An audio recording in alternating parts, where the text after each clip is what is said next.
Bueno, si recuerdan, la semana pasada estuvimos viendo la unidad 2, la unidad didáctica 2, pero como es bastante larga, habíamos dejado la cuarta parte para poder verla ahora, porque hoy tenemos hidrógeno, oxígeno, oxigenada, que no sé, espero que no les haya generado tantas dudas como capaz la unidad 2, que eran muchos conceptos nuevos. Por ahí, con la unidad 3 de hidrógeno, oxígeno o oxigenada, uno tiene que aplicar algunos otros conceptos que ya ustedes los vieron en química general para poder seguir avanzando eh, con esto, con las características de estos elementos. Eh, ¿Hay alguna duda con respecto del diagrama de Latimer? ¿O se entendió cómo están ubicados los elementos? Se habrán dado cuenta que de un mismo elemento yo puedo tener todos los potenciales y que se ubican siempre la especie más oxidada, se ubica a la izquierda, ¿sí? Hasta la especie más reducida que se ubica a la derecha. Y los puedo tener tanto en medio ácido o como en medio básico. ¿Qué información yo puedo sacar a partir del diagrama de Latimer? ¿Quién me cuenta?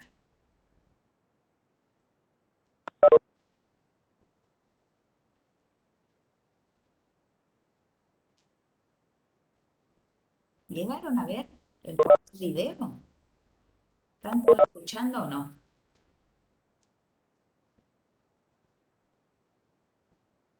Profe, ¿Sí? ¿Melanie?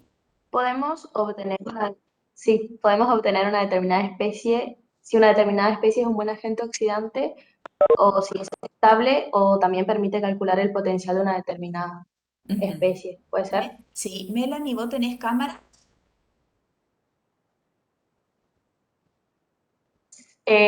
Sí, ¿Podés encender un poquito?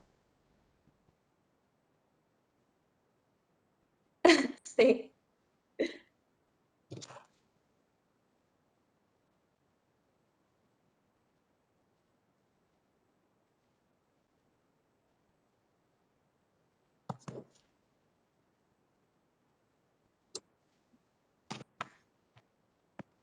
Ahí está, creo.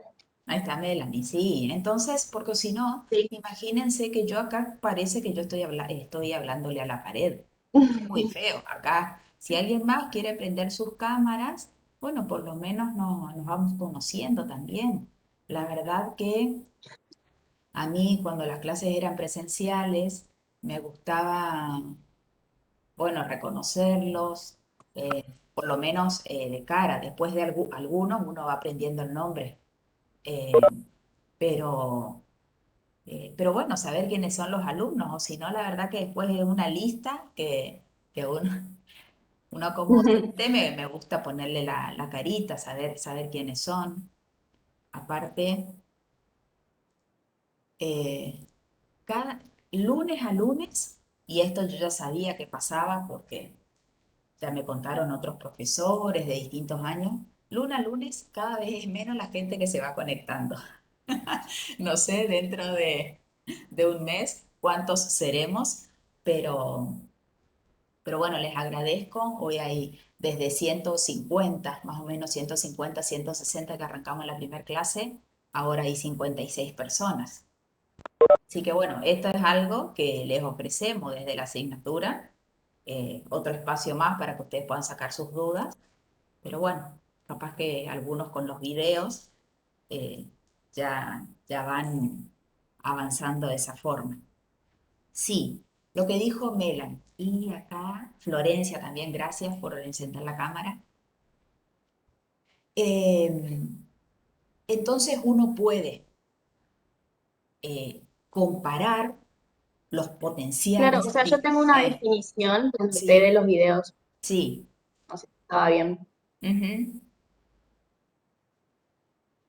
Bueno, representan los potenciales de todas las especies químicas que puede presentar un determinado elemento y están discriminados tanto en medio básico como en ácido.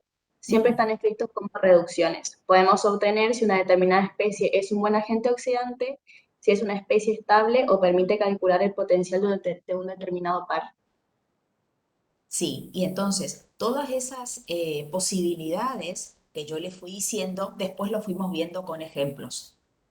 Ujú. ¿Sí? Porque llegamos a calcular, a comparar los potenciales en un medio y otro medio y cómo yo puedo decir, bueno, sí, si este tiene mayor potencial de reducción, va a ser aquel que tenga mayor tendencia a reducirse. ¿M? Luego, uno puede calcular con el delta de cero si una especie es estable o no es estable. ¿Eso se entiende? ¿Vieron? Yo acá, por ejemplo, le estoy viendo a Melanie y a Florencia y ellas asintieron con la cabeza de que se entiende. Y yo todos los otros tengo, a ver, yo tengo todos, no hay nadie más que tenga las cámaras encendidas.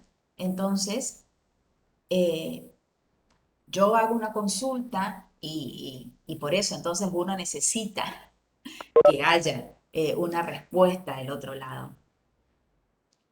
Em, Entonces, bueno, uno tiene que tener ahí en cuenta y tiene que usar el concepto de espontaneidad de una reacción, de lo mismo que ya usamos en la unidad uno, ¿sí?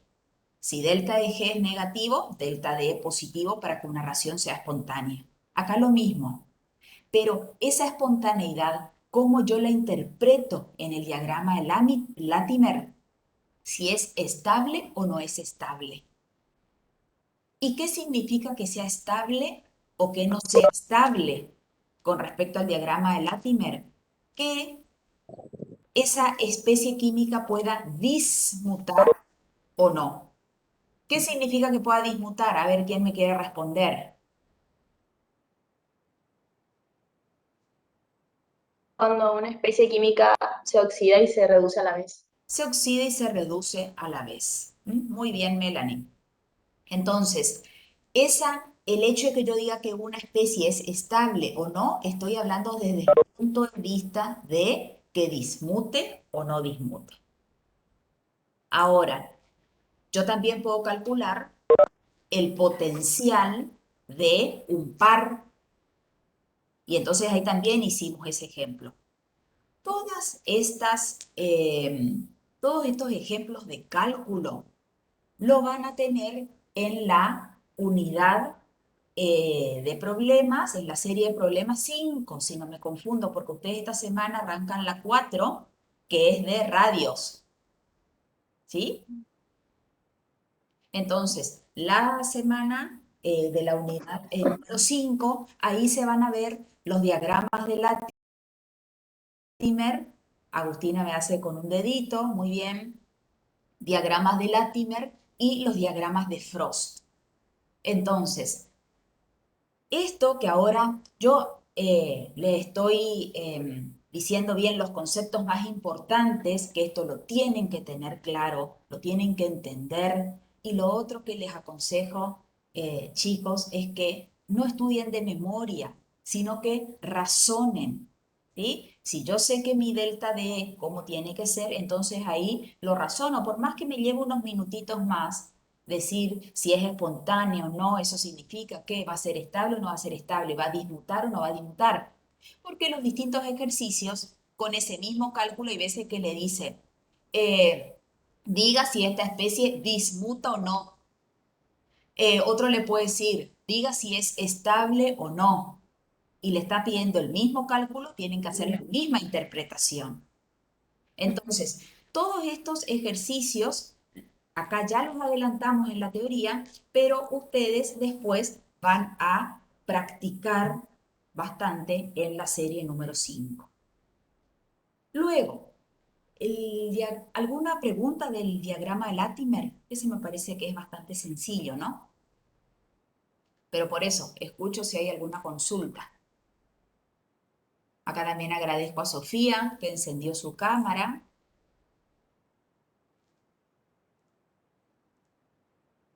Y luego, a partir del diagrama de Latimer, ¿cuál es el diagrama que se puede armar? ¿Cuál es el El otro diagrama de diagrama? Frost. El diagrama de Frost. Entonces, pero vieron que ese diagrama de Frost ya es un poco más complejo. ¿Mm? Eh, ¿Quiénes van en la eje de las Y? ¿Qué cálculo va ahí?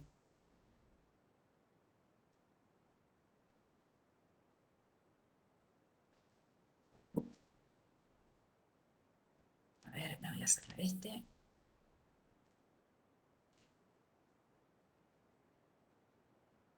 Profe, Sí, el otro día en el WhatsApp una chica preguntó por qué los diagramas de Latimer varían los potenciales de reducción en los medios básicos y en los ácidos.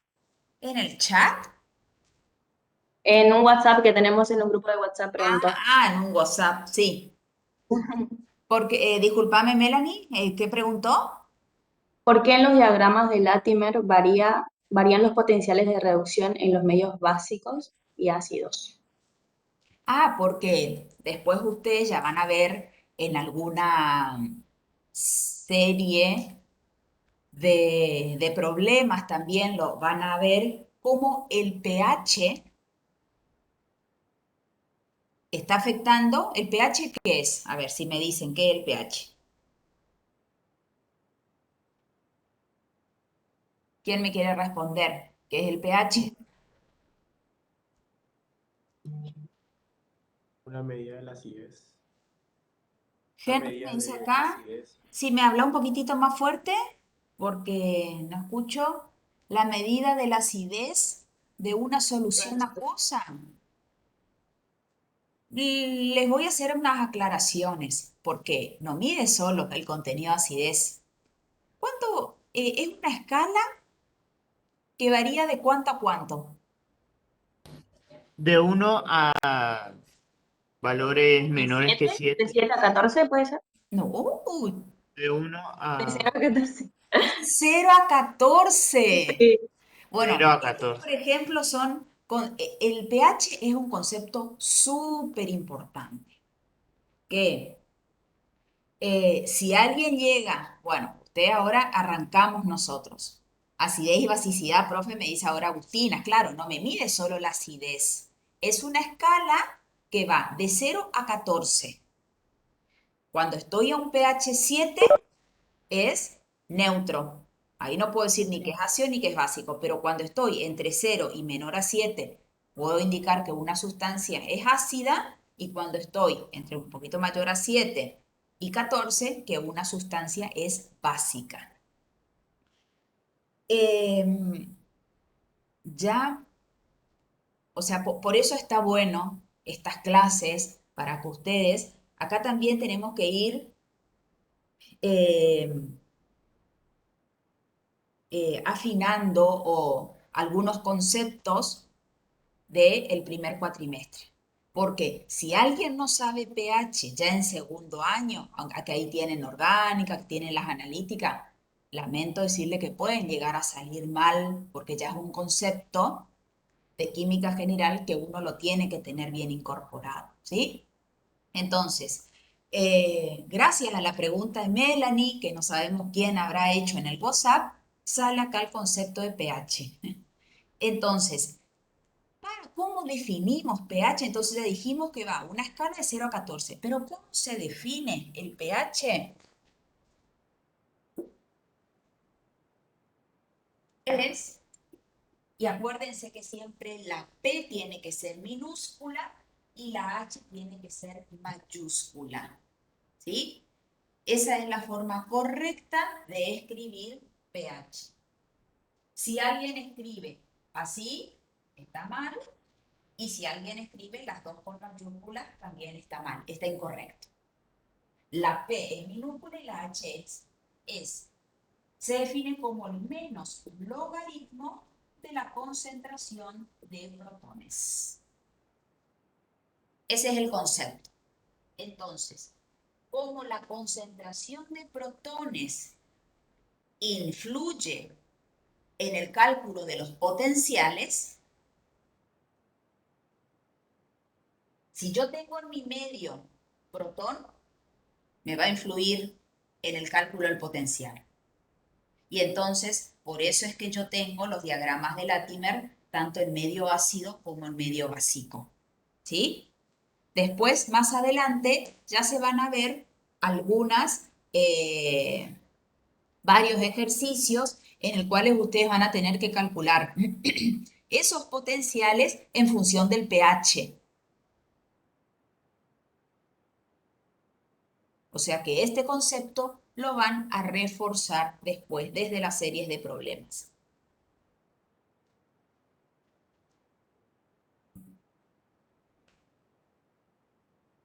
¿Quedó claro? Sí. Bueno, ahora, yo tenía acá sobre el diagrama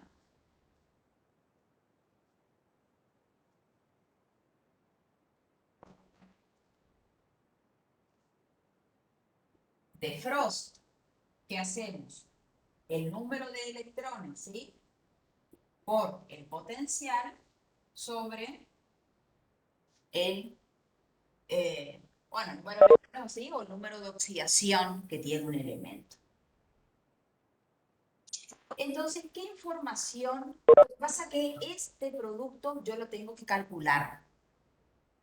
En el video está bastante explicado, lo que no sé si se llega a entender del todo, y también depende de cuál es la información que a mí me da el diagrama de Latimer.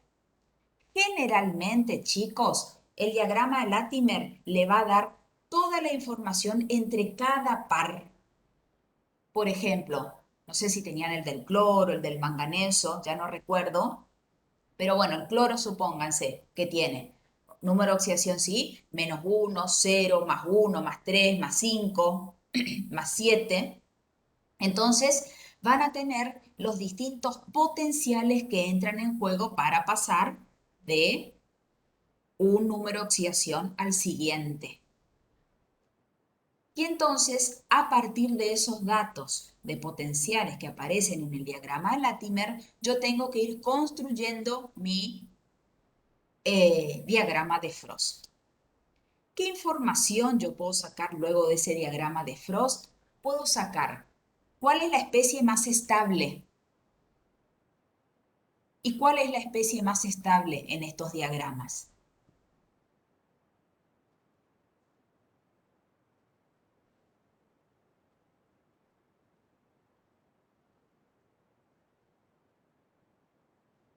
Menor número. Más fuerte. ¿Quién habló? ¿Melanie hablaste? La que tenga, Ah, la que tenga Florencia. menor número de electrones. No. Es la especie más estable, es la que La tenga especie elemental. menos este producto, N por E. Cuanto más negativo tenga, va a ser la más estable. Entonces, supongamos, yo acá voy a dibujar cualquier ciclo y voy a inventar, en realidad, supónganse que ustedes tienen acá una especie, acá otra, acá otra, acá otra, acá otra, sin saber, ¿no? Quién está en cada uno. Esta especie que les queda acá, fíjense la que tiene menor N por E, entonces esa es la más estable. ¿Sí? Yo puedo mirar directamente un diagrama de Frost y decir, sí, esta es la especie más estable. Acá ni siquiera puse nombre, ¿sí? Estoy haciendo un caso general. Ahora les consulto si hacia acá subimos los números de oxidación y yo tengo una especie que acá está con el mayor número de oxidación, qué sé yo, podemos suponer un 6, un 7, esta especie que ya está cuando está esta última, con el número estado de oxidación ¿Cuál es la única tendencia o qué es lo único que va a poder hacer? ¿Cómo va a poder actuar? ¿Como agente oxidante o como agente reductor?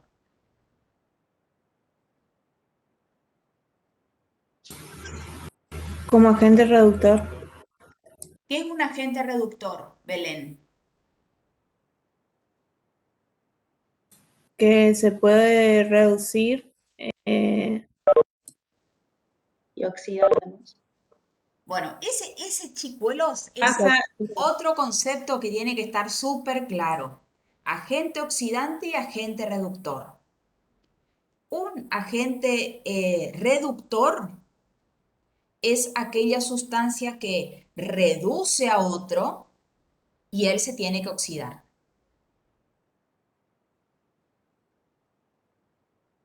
Y si actúa una sustancia como agente oxidante, es aquella sustancia que oxida a otro y él entonces se tiene que reducir. Entonces, ahora teniendo en claro el concepto de agente oxidante o agente reductor, les vuelvo a preguntar, si esta especie química que está acá, que sería el último estado de oxidación que tiene este elemento X, esta especie, ¿qué es lo que va a tener que hacer ella? Lo único que le queda claro, se Reducirse. reduce, es reducir. se Actúa- reduce, pero es un Entonces, agente oxidante. ahí está, ahí está. Ujú. Ahí está, Belén. Esta especie, como ella tiene la única posibilidad de reducirse, entonces ahí va a actuar como agente oxidante. Y luego, las distintas especies que les queden en el medio, yo voy a poder decir si son estables o no. ¿En qué sentido? Esa estabilidad, la misma que la dábamos en función de Latimer con el cálculo de delta D. Yo puedo decir si son estables desde de si dismutan o no dismutan. Entonces, si yo acá, por ejemplo, uno, este acá con y esta especie me quedó por debajo de esta línea que unen estos dos puntos, yo digo, esta especie es estable. Si es estable, ¿dismuta o no dismuta? No dismuta. No dismuta. No. Y lo otro que también Sebastián se puede decir es, si no dismuta, yo también puedo decir, comproporcionan. Proporciona. Comproporcionan. Esa palabrita también les puede aparecer en algún ejercicio de la serie.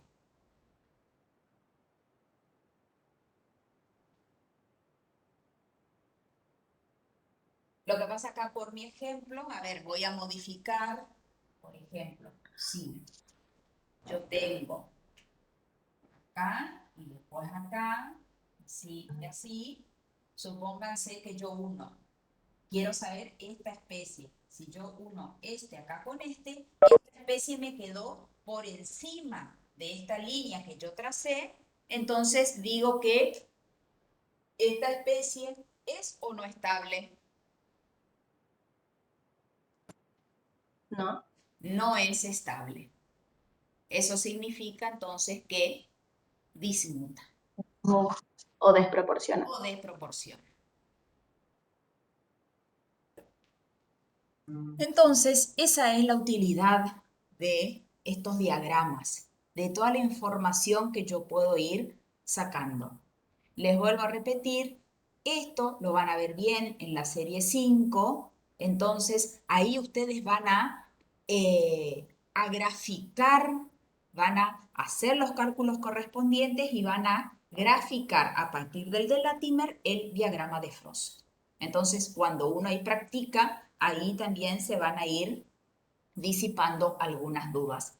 Pero lo importante es que ustedes ya tengan todos estos conocimientos, estos conceptos para poder hacer la guía. ¿Estamos? Bueno, continuemos. Sí, entonces yo acá ya les veo, ya, no sé, les quiero transmitir un poco más de ánimo, ¿ven? Para que estudien. Sé que es difícil esto acá, la virtualidad, pero bueno, es lo que nos tocó. ¿Algún otro? Yo no sé si el hecho de que prendan más camaritas disminuye un poco la calidad. Yo creo que por ahí mi voz va más rápido que mi imagen, pero... Pero bueno, creo que es necesario también esta interacción y que nos podamos ver. Encima les veo que están así, no sé, bueno, ánimo. ¿Cómo van con la materia? ¿Les parece difícil? No sé. ¿Cómo anduvieron en el trabajo práctico? ¿Bien? Bueno, me alegro. Y con las series de problemas, bueno, se habrán dado, es una materia que hay que dedicarle su tiempo.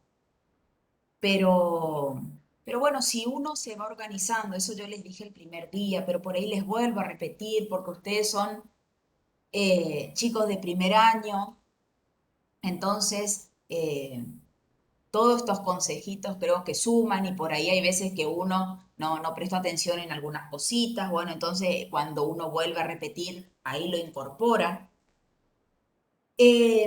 Traten de hacerse en función.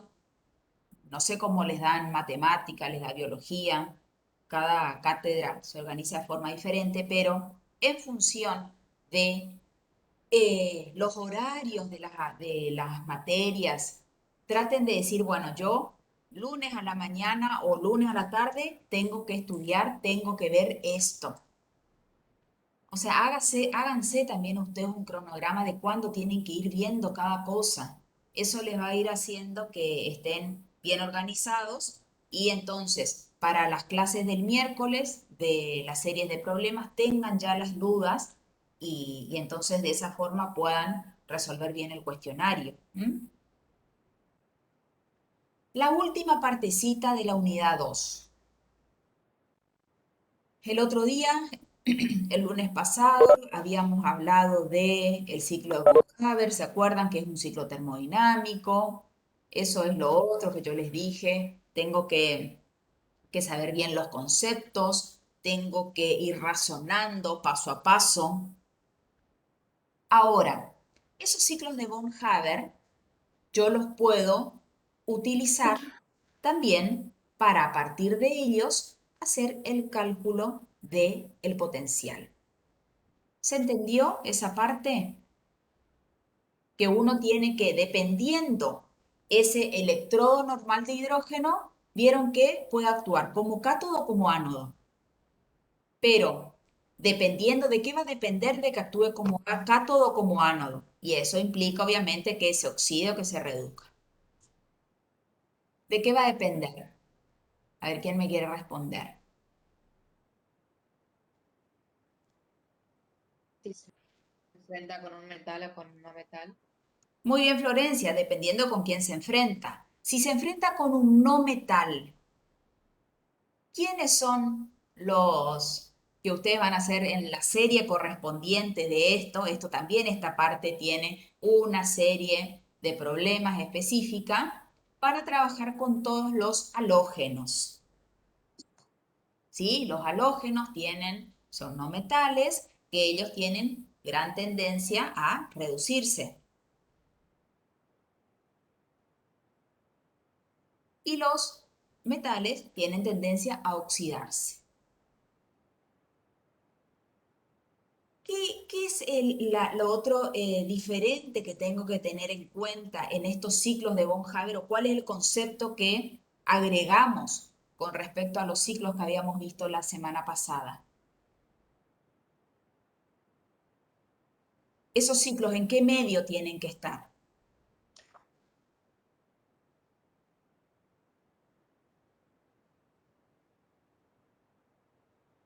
En gaseoso. El último paso no, o sea, toda la primera parte sí yo los tengo que transformar a gaseoso. En solución En acuosa. acuoso. Tienen que estar, es claro, en solución acuosa. Entonces aparece el concepto de la energía de hidratación. Porque, por eso, va a depender, el ciclo es dependiendo de lo que yo parto y a lo que yo llego. ¿Mm? ¿Se acuerdan que la clase pasada, si nosotros queríamos calcular el calor de formación de un compuesto iónico? Entonces, ahí sí, estaba al estado sólido, estaba el producto de lo que yo estaba obteniendo. En este caso, voy a calcular el calor de formación, pero de una determinada especie en medio acuoso. Entonces, como último paso, tiene que entrar la energía de hidratación. ¿Y por qué la serie después la van a hacer con los halógenos? ¿Por qué? Porque los halógenos tenemos algunos no metales al estado gaseoso, otro, el bromo se encuentra al estado líquido y el yodo se encuentra al estado sólido. Entonces, ustedes van a practicar los distintos ciclos de von Haber y si ustedes saben que dependientemente del estado que arranque el ejercicio, ustedes pues lo tienen que disociar, luego obtener el anión, o sea que esas energías serán siempre las mismas. ¿Dónde estará la diferencia? En el primer pasaje, si se involucra la energía de sublimación o la energía de vaporización. Y luego en todos es la energía de hidratación. Estos cálculos, o sea, yo es para que les quede claro cuando llegue el momento de hacer la serie de problemas correspondientes, que ya no sé cuál es el número, ahí van a hacer los ciclos de von Haber, van a calcular los potenciales de reducción para los no metales, van a calcular los potenciales de oxidación para los metales. Y luego, en el caso que les pida el de reducción para un metal, van a tener que calcular primero el de oxidación y luego le cambian el signo a ese valor numérico. ¿Mm? La formulita, si se habrán dado cuenta, para calcular el potencial es la misma. ¿Qué es lo que cambia?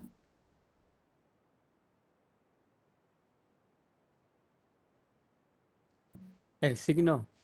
El del medio, el signo del medio, porque todos tienen al comienzo un signo negativo, pero el signo del medio, en el caso del potencial de reducción, es positivo y en el otro es negativo.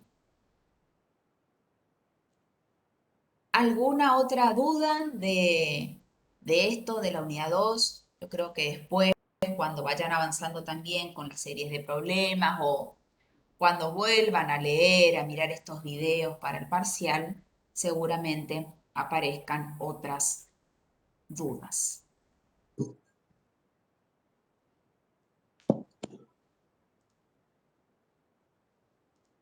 Bueno, 55 estamos hoy.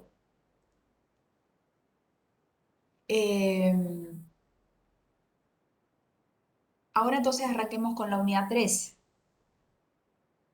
Esta unidad creería que les habrá resultado mucho más sencilla en comparación con la 2 y con la 1. ¿Sí?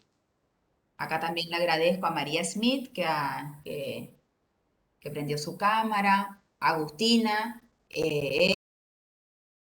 Erika, acá estoy viendo que ponen el dedito, entonces también están participando. Víctor, también.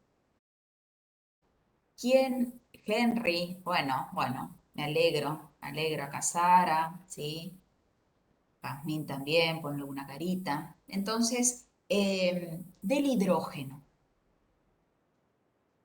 ¿qué les resultó algo complicado de entender? Porque, no sé, alguna de las características, porque ¿qué hablamos del hidrógeno? De las características. Agustina me aclara que no da su internet para la cámara. Las características del hidrógeno, algunas de ellas se van a comprobar después en el trabajo práctico de laboratorio. Uno hay cosas que las tiene que estudiar, ¿no es cierto? ¿Qué características? Eso ya me tengo que acordar, tengo que repetir. Después, cuando uno lo ve en el trabajo práctico de laboratorio, ahí les permite fijar y completar el, el estudio de ese determinado elemento. Pero hay cosas que yo tengo que estudiarlas. Después, las propiedades químicas que tiene, si puede formar un protón, o sea, que puede formar un ion hidronio, o que puede formar un ion hidruro, o sea, con menos con una carga positiva o con una carga negativa. Eso le va a permitir formar algunos tipos de compuestos, ¿sí? Después se vio la clasificación de los hidruros, se vio de qué formas también se pueden obtener a nivel tanto de laboratorio como a nivel industrial, los procesos de obtención. No sé, ¿qué me quieren preguntar del hidrógeno?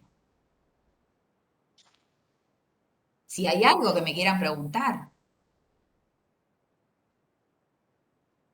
No. ¿Les queda claro Profe, la parte? ¿Sí? ¿Alguien quería, Sofía? ¿Querías preguntar algo? en la parte de isótopos estaba viendo que decía el tema de abundancia, que el más abundante era el proteo, pero creo que después había visto en el video que dijo que en naturaleza predomina el tritio, o no sé si habré escuchado mal, me quedó eso, acá lo tengo anotado por mí. Claro, es protio, deuterio y tritio, ¿sí? Son los tres isótopos. El más abundante es el protio. El primero. Si Sofía, la verdad que bueno, pudo haberlo dicho mal, pero si en la tablita de las características del isótopo del hidrógeno, que está en la presentación, fíjate en la línea que dice abundancia.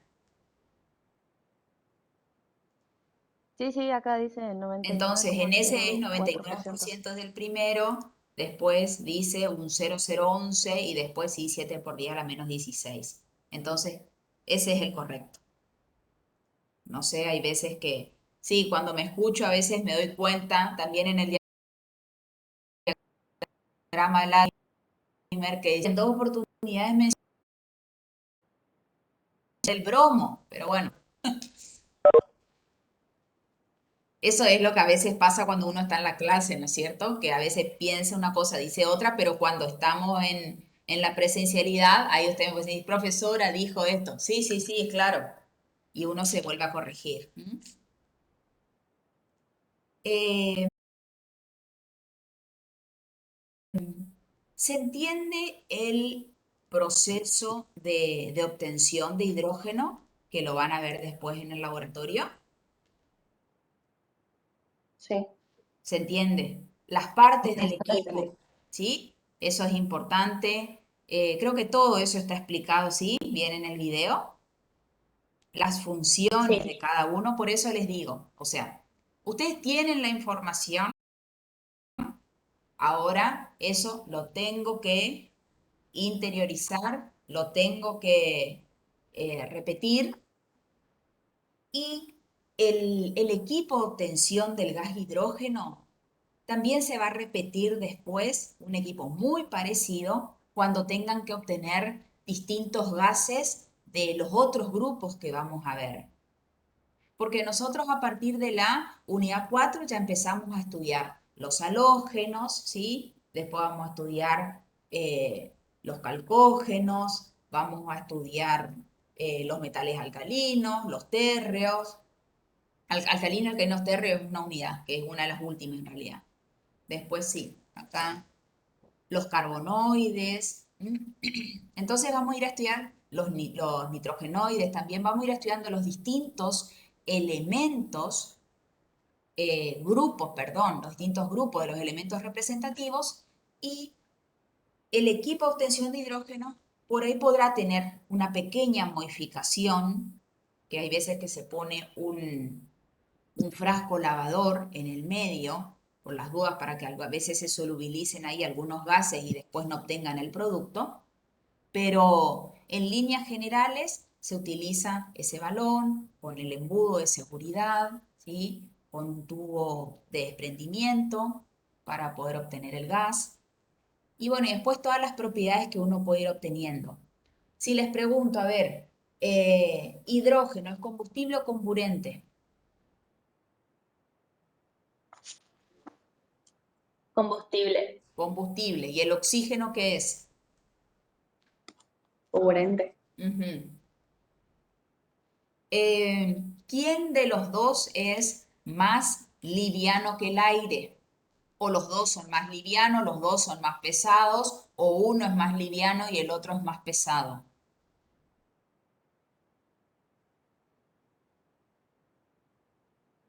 Eh, El hidrógeno más liviano.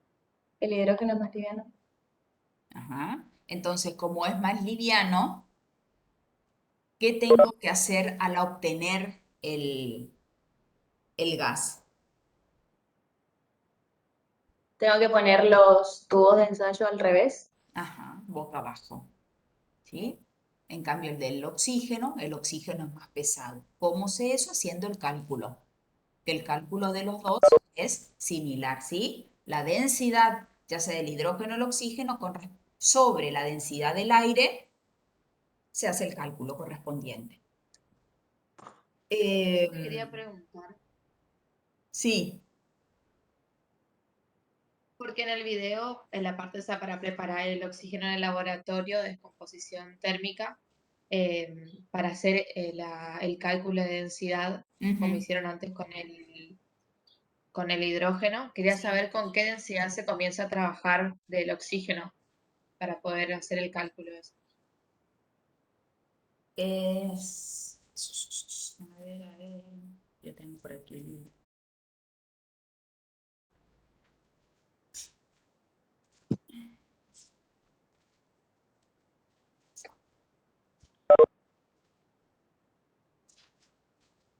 $32. Claro, porque ¿Qué utilizó tomamos la la masa molar? molécula. ¿Mm? O sea, ya el hidrógeno es 2 gramos por mol, ¿sí? El del Este es hidrógeno. 32 gramos por mol. Sobre 22,4 litros. Y acá también es 32 gramos por mol sobre 28,8. ¿Sí? Porque Gracias. es el mismo caso del hidrógeno. En el hidrógeno, la densidad, ¿qué es igual a una densidad? Cualquiera.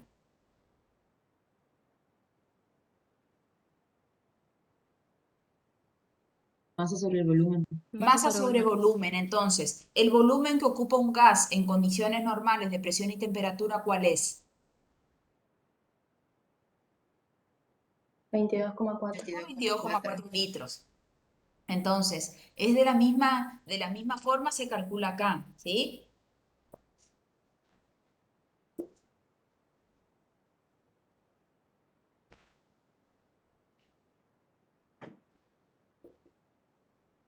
Va a ser la densidad del oxígeno sobre la densidad del aire. Pero este es 32 gramos por mol sobre 22,4 litros. Sobre la densidad del aire, ¿cuál es el valor? 28, tengo acá anotado, 28,8.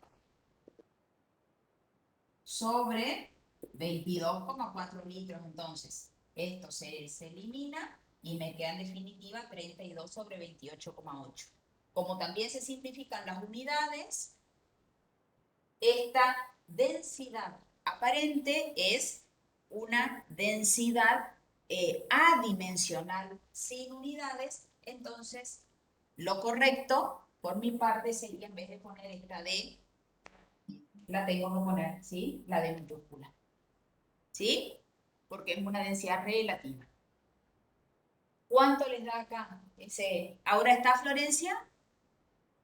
Sí, profe. 1,11 sobre 1. 1,11. Ahora sí, este es 1,11 veces más pesado que el aire. Les pregunto ahora, si seguimos comparando, a ver, el hidrógeno y el oxígeno, ¿cómo son? ¿Son solubles o insolubles en agua? Insolubles. Sí, sí, sí, son muy poco solubles. Eso permite que tanto el hidrógeno como el oxígeno se los pueda recoger en agua. O sea, por eso era que el gas entraba y desplazaba el agua. Claro, ¿por qué? Porque ustedes van a tener, a ver, en la experiencia, los tubos de ensayo los cargan a tope con agua, ¿sí? Pero después vieron su esquema que el tubo de desprendimiento termina en un cristalizador que tiene agua.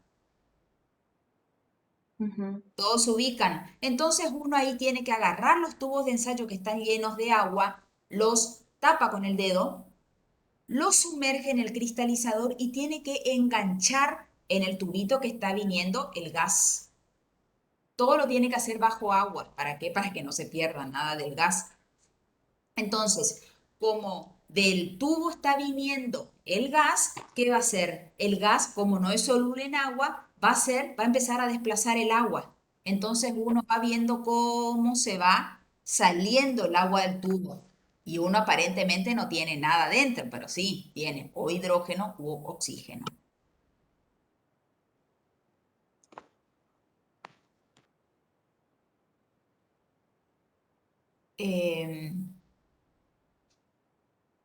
Algo, bueno, después todas las características de los metales, eso tienen que saber. Por qué el zinc es el metal, yo creo que eso está también bien explicado. ¿Sí? Con uno es más rápido, con otro es más lenta la reacción. Con el zinc se da todo a una situación ideal, no es tan caro. Eh, el equipo de obtención del oxígeno es mucho más sencillo porque se colocan el reactivo, el clorato de potasio, en presencia de dióxido de manganeso. Ahí la función del dióxido de manganeso es justamente actuar como catalizador. ¿Saben lo que hace un catalizador? Acelera la reacción, pero no se consume. Claro, acelera la reacción porque lo que hace es disminuye la energía de activación que tiene esa reacción. Y entonces al disminuir la energía de activación, le está ofreciendo otro camino posible a la reacción para que ocurra.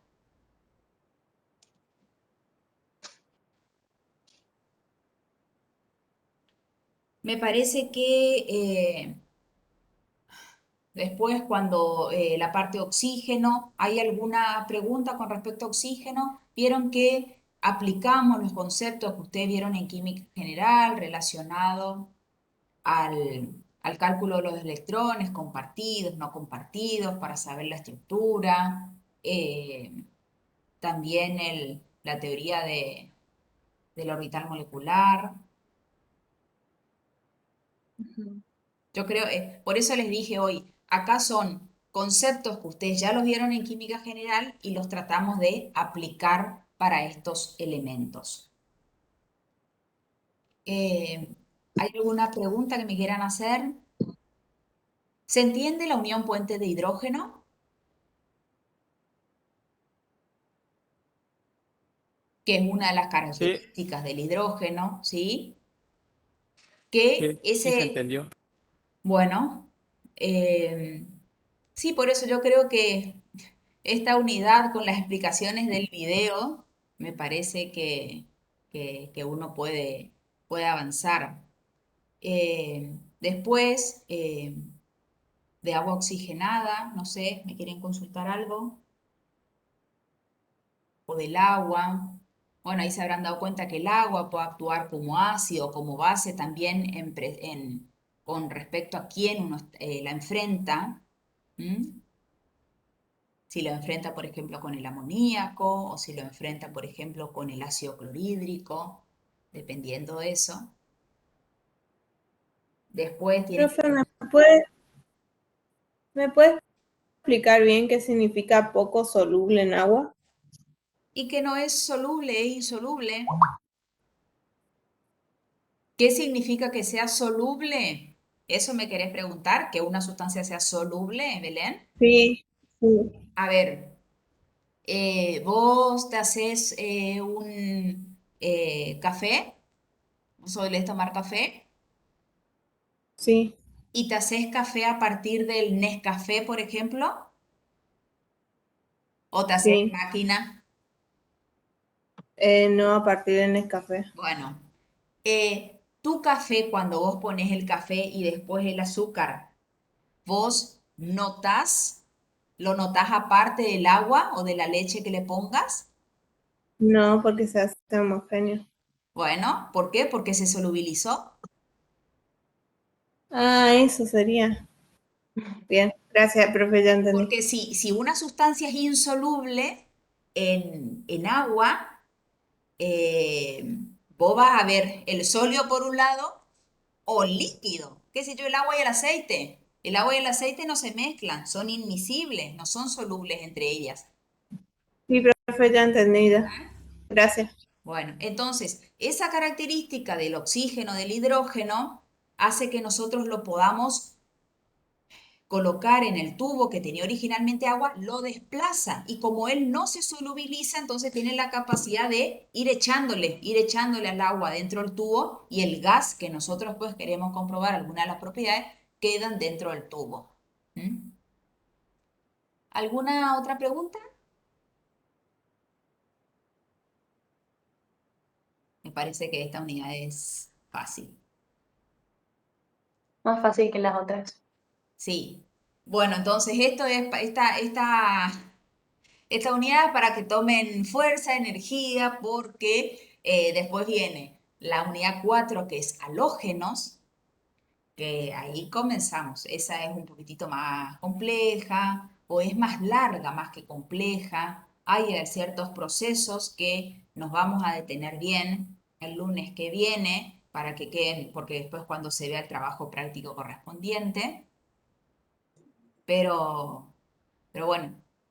Ahí seguramente nuestra clase, esta de consulta va a ser un poquito más larga.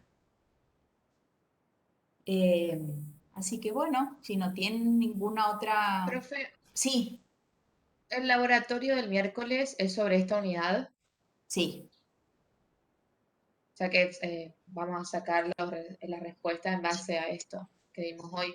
es hidrógeno, oxígeno y agua oxigenada. Ok, gracias, profe. Eh, la parte de agua oxigenada, sí, es dependiendo también de si se trabaja en medio básico, en medio ácido, o sea, el hecho de que en el tubo de ensayo, porque la parte de agua oxigenada es solo la reacción en el tubo de ensayo. Entonces, si en uno se pone yoduro de potasio, después se pone agua oxigenada y ácido sulfúrico. El yoduro de potasio es el que va a reaccionar, ¿sí? Y el agua oxigenada. Pero, ¿y el ácido sulfúrico para qué se ponga? Para que se dé el medio ácido.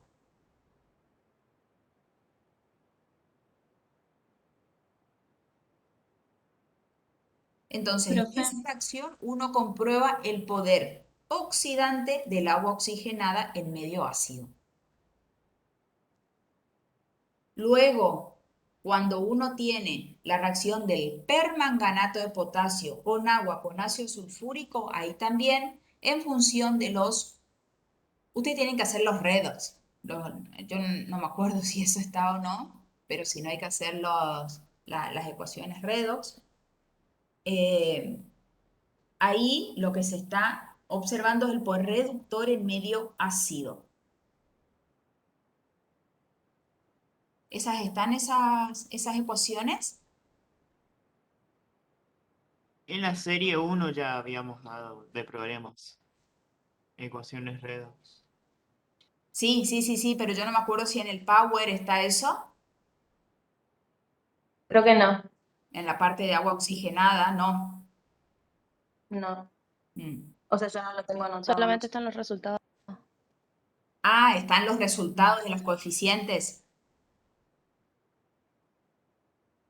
Bueno, entonces ustedes tendrán que hacer en función de quiénes son los productos que se obtienen, los redox, como para poder entenderlo y saberlo. Y después la tercera determinación que se hace en el tubo es, se determina el poder oxidante en medio básico. Y ahí lo que pasa es que para obtener realmente el reactivo, que ese reactivo es un complejo, que lo vamos a ver recién en la última, casi en una de las últimas unidades, primero hay dos reacciones previas para llegar a eso, ¿sí? Pero ese compuesto se llama, es el tetrahidroxocromato 3 de sodio, que es el que llega a tener la reacción. Profe, Sí. ¿por qué es que varía la concentración del ácido sulfúrico en las dos reacciones? Esa pregunta no encontré la respuesta. Porque dependiendo de la concentración, va a ser que se obtenga otro producto y no el yodo molecular. Lucía me parece que me preguntó, Sí, profe. porque si no, porque vos partís del yoduro de potasio. El ion yoduro, ¿qué le ocurre? Si pasa Oxida, yodo, de ion yoduro a yodo, ¿qué pasa? se oxida. Se oxida. Si tu ácido sulfúrico es más fuerte, te va a oxidar, la oxidación va a ser mayor y Ajá. posiblemente el ion que se obtenga, el ion iodato, por ejemplo, es incoloro. Entonces vos no lo Ujú. vas a poder determinar porque partís de una solución incolora y si no tenés cambios en tus tubos, ¿cómo vas a saber que realmente él está presente? Claro, Entonces, lo que se hace es, se utiliza esa concentración de ácido sulfúrico para que tu reacción ocurra del ion yoduro al yodo molecular. claro, y no se siga oxidando. Pero ¿qué pasa? El yodo, que eso después cuando veamos el lunes que viene ya vamos a hablar bien, yo les adelanto, el yodo molecular siempre va a estar algo en presencia del ion yoduro, Sí. ¿sí? Y se hace el triyoduro, creo Entonces, que era. ¿acá qué se forma?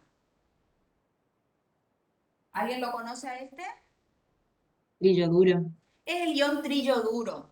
Y este ion triyoduro es de color pardo, pardo o pardo rojizo, dependiendo.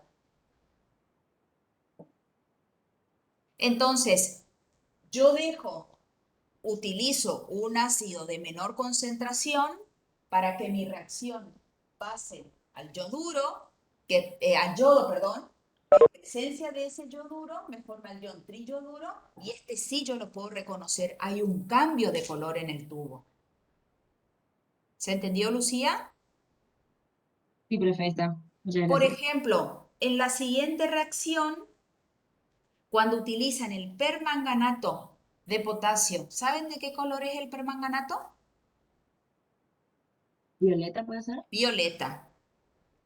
Pero en la reacción él se reduce a manganeso 2 más. Y el manganeso 2 más, dentro del sulfato de manganeso, es de color incoloro.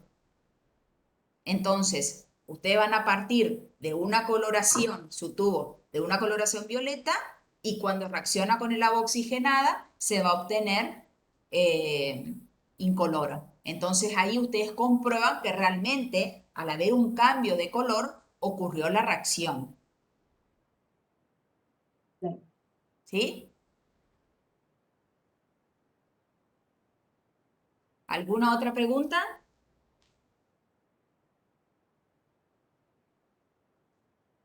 Yo tengo una más, profe, del cuestionario del trabajo de laboratorio. Ajá. Una que dice, ¿por qué hay que calentar previamente el carbono, el azufre y el hierro para que ocurran espontáneamente las respectivas reacciones de oxidación? Para obtener la energía de activación Ah, correspondiente. sí, ¿Mm? claro, claro, claro. O sea, como que uno con el calor le hace vencer esa inercia y que ahí ya adquieren la energía necesaria para que ocurra la reacción.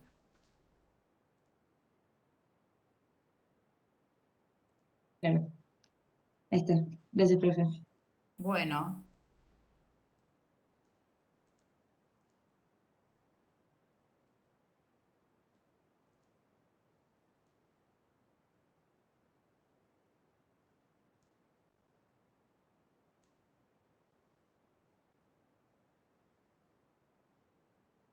¿alguna otra pregunta?